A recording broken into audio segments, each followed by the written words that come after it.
Morning sir. Very good morning. Sir Excel जो आमर सब कलम अच्छी जितेबाला मु प्रिंट आउट काढ़ुची बहुत बहुत कलम हबारू कटि जाउची तो एटा केमिति करिवि। देख यही प्रोब्लेमटा बहुत स्टूडेंट मानकर नॉर्मली है डे टू डे लाइफ रे ये प्रोब्लेमटा सदाबले से फेस करुँच। तो आज मुझे तुमको शिखेबी गोटे पेज रे आम टोटाल केमती करवा। फास्ट आम कौन करवा पेज लेआउट को जीवा। पेज लेआउट गलापर एटी तुम अच्छी साइज अच्छी तापर तुम अच्छी मार्जिन अच्छी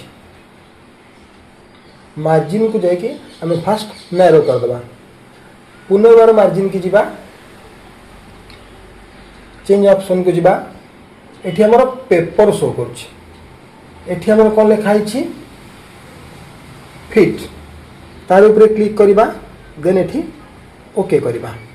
एबे देखिबा प्रिंट हमर गोटे पेज रे शो करूची ना करूनी। देखिल सबु जाक जहाँ कलम थिला गोटे पेज रे बा गोटे पेपर रे सेट हो गला। Thank you sir. वेलकम बेटा।